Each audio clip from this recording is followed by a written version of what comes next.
نحمدہ نصلی علی رسولہ الکریم اما بعد فاعوذ باللہ من الشیطان الرجیم بسم اللہ الرحمن الرحیم یا ایہا الناس قد جاءتکم موعظۃ من ربکم وشفاء لما فی الصدور وہدی ورحمۃ للمؤمنین قل بفضل اللہ وبرحمتہ فبذلک فلیفرحوا ھو خیر مما یجمعون صدق اللہ العظیم رب اشرح لی صدری ویسر لی امری واحلل عقدۃ من لسانی یفقہوا قولی اللہم ربنا الہمنا رشدنا واعذنا من شرور انفسنا اللہم ارنا الحق حقا وارزقنا اتباعہ وارنا الباطل باطلا وارزقنا اجتنابہ آمین یا رب العالمین۔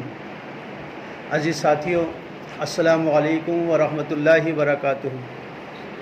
جیسا کہ آپ کے علم میں ہے کہ ہم رمضان کریم کے آخری عشرے میں چل رہے ہیں اور اس میں بھی آخر جمعے الوداع جمعے کی طرف ہم پہنچ چکے ہیں۔ گویا کہ اب رمضان ہم سے ودا ہوا چاہتا ہے۔ اب یہ مہینہ ہم میں سے ہر ایک کو 11 مہینے بعد ہی نصیب ہوگا۔ نہ جانے اس سفر میں کون رہے کون نہ رہے۔ اللہ تعالیٰ نے اب تک جو دن ہمیں دیے تھے عبادت کے لیے، ریاضت کے لیے، اللہ سے تعلقات مضبوط کرنے کے لیے، اللہ سے تقوی حاصل کرنے کے لیے دیے تھے۔ اس ضمن میں میں نے آپ کے سامنے سورہ یونس کی 2 آیتیں تلاوت کی ہیں۔ اس سے پہلے کہ اس پر کچھ مختصر بات کی جائے، میں چاہتا ہوں کہ جو دعا میں نے مانگی ہے اس دعا کو آپ سب حضرات پورے شعور سے، پوری توجہ سے اپنے دلوں میں مانگ لیں۔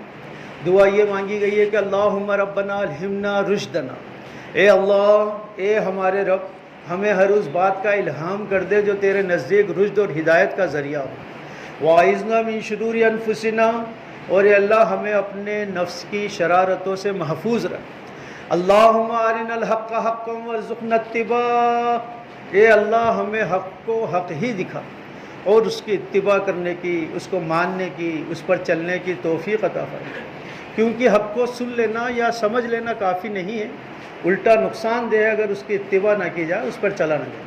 وارنا الباطل باطلا وارزقنا اجتنابہ، اور اے اللہ ہمیں باطل کو باطل ہی دکھا اور اس سے اجتناب کرنے کی، اس سے بچنے کی توفیق عطا فرما۔ واقعہ یہ ہے کہ مہینوں میں سب سے افضل مہینہ، سب سے بابرکت مہینہ، نیکیوں والا مہینہ وہ رمضان کریم ہے، اور رمضان کریم میں بھی سب سے افضل عبادت اور سب سے زیادہ ثواب والا عشرہ وہ آخری عشرہ ہے، آخر کے 10 دن، اور اس میں بھی سب سے زیادہ امپورٹنس والے، سب سے زیادہ قیمتی چیز جو کہ 1000 مہینوں سے بہتر ہے، وہ تاخراتوں میں لیلۃ القدر ہے۔ اور اب وہ لیلۃ القدر ہم سے صرف ایک رات باقی ہے، 29ویں شب۔ 4 راتیں ہمیں دی گئی تھیں، بعض حضرات صرف 27ویں رات کو جگتے ہیں، ایسا کر کے وہ اپنے 80% چانس ختم کر لیتے ہیں، کیونکہ اللہ تعالیٰ نے تو یا رسول اللہ صلی اللہ علیہ وسلم نے تو نہیں بتایا کہ صرف 27ویں کو جگنا ہے۔ اچھا، پھر یہ دیکھنے میں آتا ہے کہ پچھلے رمضان سے اس رمضان تک، یعنی آج تک جو ہمارے قسمت میں لکھ دیا گیا تھا، پچھلے رمضان میں، پچھلے سال سے اور آج تک جو ہماری قسمت میں، جو ہمارے مقدر میں، تقدیر میں، جو امت کی تقدیر میں لکھ دیا گیا تھا، وہ ہمارے سامنے آیا۔ وہ خوشی کے روپ میں آیا، غم کے روپ میں آیا، کسی کی ترقی ہوئی، کسی کا انتقال ہوا، حالات بدلے، موب لنچنگ ہوئی، بہت کچھ ہوا، وہ سب نظروں کے سامنے آیا، اور وہ سب ہم ایک دوسرے کو دکھاتے بھی رہے، ایک دوسرے سے شیئر بھی کرتے رہے، غم بھی بانٹتے رہے، خوشی بھی محسوس کرتے رہے۔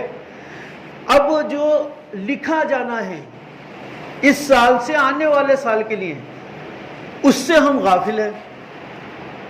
ہونا تو یہ چاہیے کہ وہ تو جو ہونا ہے لکھ دیا، وہ سامنے آ کر رہے گا، لیکن جو آنے والے سال کے لیے ہم اچھا لکھوا سکتے ہیں، جو ہمیں دن دے دیے گئے قیام اللیل کے اعتبار سے، اس میں غفلت۔ پھر اگلے سال تک یہی کریں گے، دکھاتے رہیں گے۔ ابھی تقدیر، کاتب تقدیر ابھی تقدیر بدل سکتا ہے، پچھلے ہفتے بھی یہ بات کہی تھی کہ 5 راتیں ہی ہمیں جاگنا چاہیے، کیونکہ کاتب تقدیر تو تقدیر بدل سکتا ہے، پھر اس کے بعد پورے سال ریکویسٹیں کریں گے کہ صاحب ہمارا یہ کام کرا دیجیے، ہمارا یہ کرا دیجیے۔ ابھی بتایا جا رہا ہے کہ ابھی آ جائیے، ابھی تقدیر لکھوا لیجیے، قدر والی رات ہے، اور یہ کہہ دیا گیا ہے کسی کی طرف سے کہ بھئی وہ 27 میں ہوتی ہے، تو 27 کو پھر ایک مجمع ہوتا ہے، جبکہ وہ تو 5 راتوں میں ایک ہے۔ 80% چانس آپ ختم کر لیتے ہیں۔ اگر میں آپ سے کہوں کہ 100 ٹوفیاں ہیں اور اس میں ایک ٹوفی میں نے زہر ملا دیا ہے اور اس کو مکس کر دیا، اور اب میں آپ سے کہوں کہ ایک ٹوفی اس میں سے کھا لیجئے، یقیناً آپ 1% بھی رسک نہیں لیں گے، نہیں کھائیں گے۔ پھر یہاں کیوں تقدیر بنانے میں آپ اپنا اتنا بڑا حصہ کھو دیتے ہیں؟ کوئی گارنٹی نہیں ہے 27ویں کی، ہو بھی جائے نہیں بھی ہو، 29ویں باقی ہے۔ دراصل عرض کرنا یہ ہے کہ یہ راتیں جو ہیں، ان راتوں میں امت کو ایک تحفہ دیا گیا ہے، اور وہ تحفہ ہے قرآن حکیم۔ وہ تو نازل ہو گیا اور وہ دے دیا گیا۔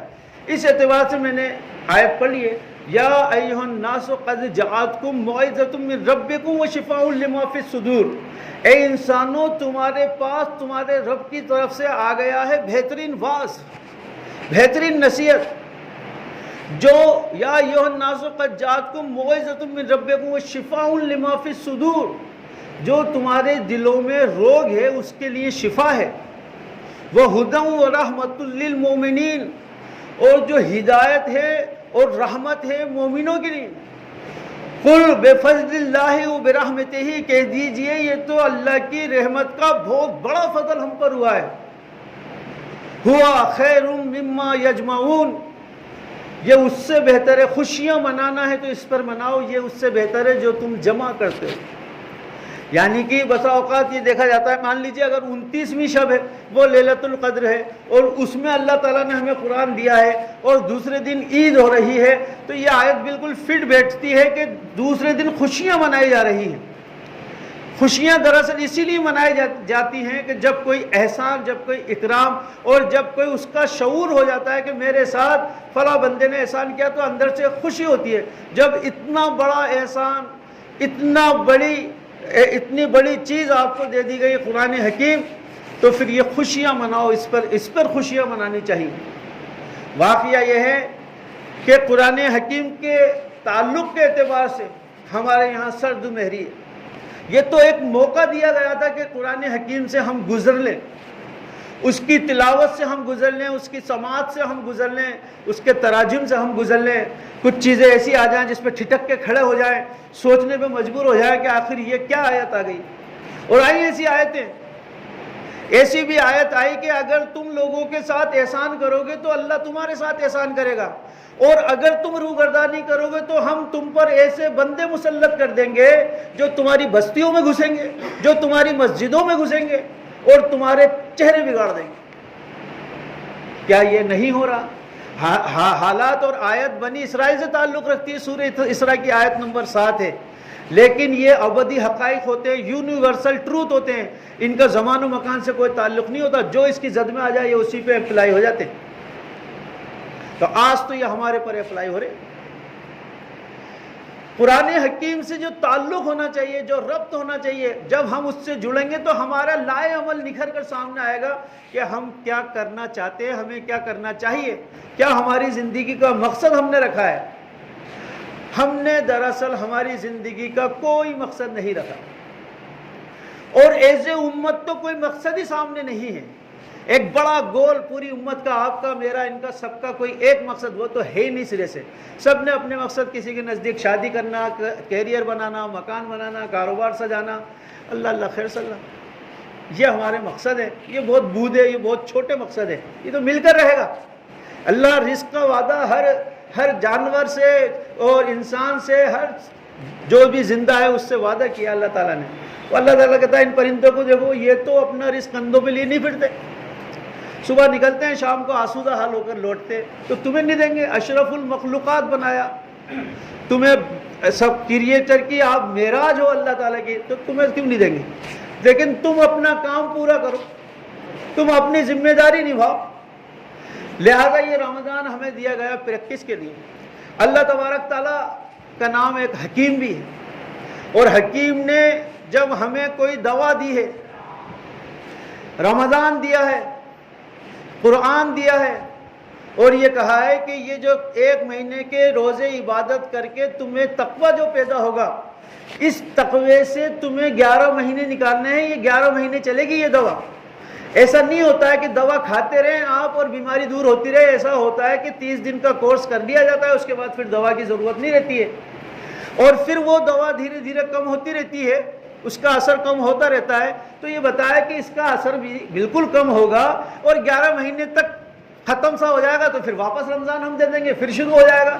یہاں اثر اگر دوسرے دن ہی ختم ہو جائے، چاند رات کو ہی لڑائیاں ہو جائیں، اور دوسرے دن ہی سنیما ہال میں بھیڑ نظر آ رہی ہو مسلمان نوجوانوں کی، تو پھر کیا یہ روزے تھے اور کیا یہ دوا اثر کری اور کیا تقوی ملا؟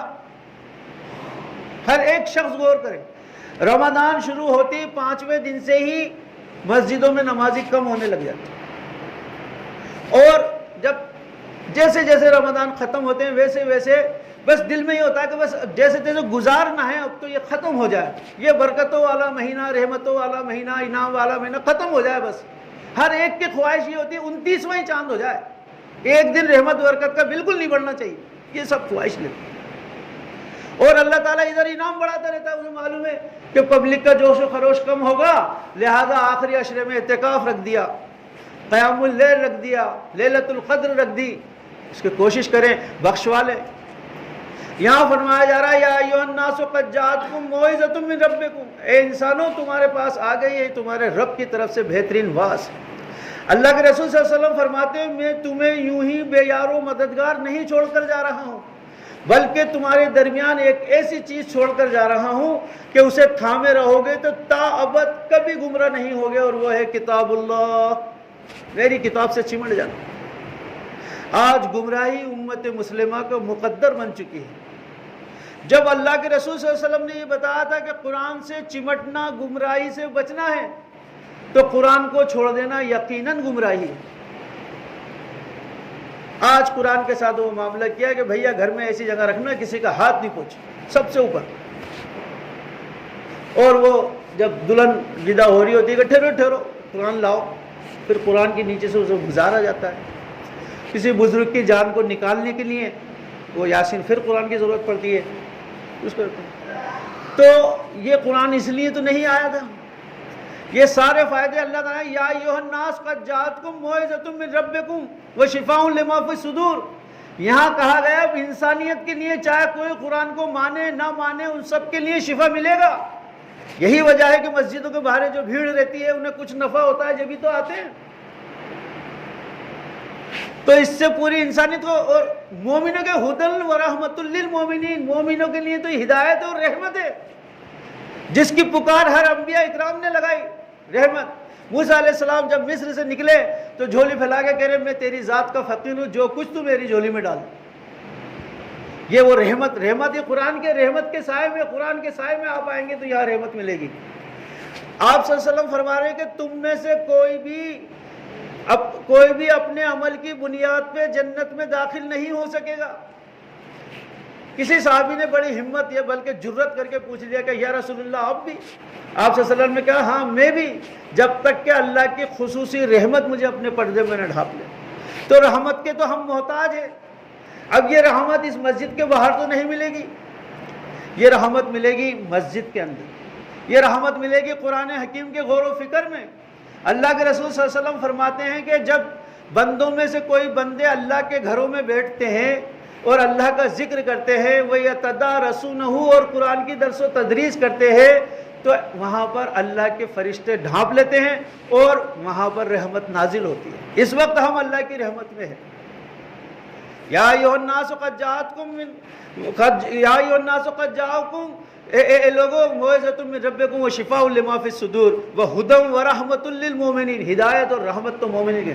قل بفضل اللہ وبرحمتہ، تو کہہ دیجئے کہ تو بہت بڑا فضل ہوا ہے، بہت بڑی رحمت ہوئی ہے اللہ کے ہم پر۔ فبذلک فلیفرحوا ھو خیر مما یجمعون، اگر خوشیاں منانی ہیں تو اس پر مناؤ، یہ اس سے بہتر ہے جو تم جمع کرتے ہو۔ اللہ کے رسول صلی اللہ علیہ وسلم نے فرما دیا تھا ان اللہ یرفع بہذا الکتاب اقواما ویدع بہ آخرین، اب قوموں کے فیصلے قرآن حکیم کی بنیاد پر ہوں گے، قرآن لے کر اٹھیں گے تو سر بلند ہوں گے، قرآن کو پیٹھ دکھائیں گے تو ذلیل و خوار ہو جائیں گے۔ فیصلہ ہے، صاف لکھا ہوا ہے۔ ہم چاہے کچھ بھی کہتے رہے، یہ عذاب، یہ دنیا کی شدت، یہ سب اللہ نے ہم پہ مسلط کیا ہے ہمارے اعمال کی بنیاد پہ۔ ظہر الفساد فی البر والبحر بما کسبت ایدی الناس، بحر و بر میں فساد رونما ہو چکا ہے لوگوں کے اپنے ہاتھوں کی کمائی کی وجہ سے۔ لیذیقہم بعض الذی عملوا لعلہم یرجعون، ہم تھوڑا تھوڑا ان کو مزہ چکاتے ہیں تاکہ یہ لوٹ آئیں۔ ہنسی مذاق کرنے کے لیے تھوڑی مزے یہ عذاب آتے ہیں، اس لیے آتے ہیں کہ پلٹ جائے آدمی۔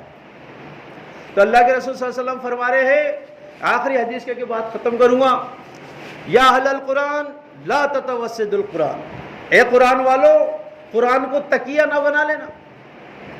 یا اہل القرآن لا تتوسد القرآن وقت تلاوتہ من آناء اللیل والنہار، بلکہ اس کی تلاوت کرنا جیسے تلاوت کا حق ہے دن کے وقتوں میں اور رات کے وقتوں میں۔ وافشوہ، اور اسی کو پھیلانا، وتغنوہ، اور اس کو اپنی آوازوں سے مزین کرنا، وتفکروا ما فیہ لعلکم تفلحون، اور اس میں غور و فکر کرنا تاکہ تم کامیاب ہو جاؤ۔ یہاں رسول اللہ صلی اللہ علیہ وسلم فرما رہے کہ قرآن والو قرآن کو تکیہ نہ بنا لینا۔ تکیے کا کیا یوز ہوتا ہے؟ تکیے کو ہم نظروں سے پیچھے رکھتے ہیں، ایسا مت کرنا۔ تکیے سے ہم ٹیک لگا کے بیٹھتے ہیں، ایسا مت کرنا کہ قرآن کے ٹیکا لگا کے بیٹھ جاؤ، نہ خود فائدہ اٹھاؤ نہ اٹھانے دو۔ تکیے کو لیے نہیں پھرتے، جب ضرورت ہوتی ہے جب اٹھاتے ہیں، تو ایسا مت کرنا جب تمہیں ضرورت ہو پھٹافٹ قرآن کی طرف دوڑ لگاؤ۔ یا اہل القرآن لا تتوسد القرآن، اے قرآن والو قرآن کو تکیہ نہ بنا دینا، بلکہ اس کی تلاوت کرنا۔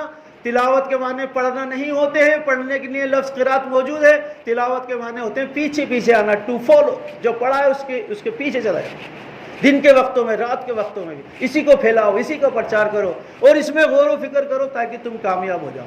نوجوانوں، یہ رمضان ہم سے ودا ہو رہا ہے، آج سے آخری دن شروع ہو رہے، لہذا آپ یہ غور کریں کہ یہ جو رمضان میں ہمیں قرآن دے دیا گیا، یہ جو ہمیں عبادت ریاضت کر کے ہمیں ملا، اس پونجی کو لے کے پورے 11 مہینے تک چلنا ہے، پورے 11 مہینے تک اس سے تقویٰ کا کام کرنا ہے۔ اگر یہ دوا پورے 11 مہینے اثر نہیں کر رہی ہے تو اس کا مطلب یہ ہے کہ یا تو حکیم غلط ہے، یا دوا غلط ہے، یا طریقہ لینے کا غلط ہے، اور میں سمجھتا ہوں حکیم تو الحاکمین ہیں، اور اس نے جو دوا تجویز کی ہے وہ ہمارے لیے فائدہ مند ہے، وہ دوا ہم ٹھیک سے نہیں لے رہے تو وہ اثر انداز نہیں ہو رہی۔ اللہ رب العزت کے سنت سے زیادہ عمل کی توفیق عطا فرمائے، جن حضرات نے سنت ادا نہ کی ہو سنت پر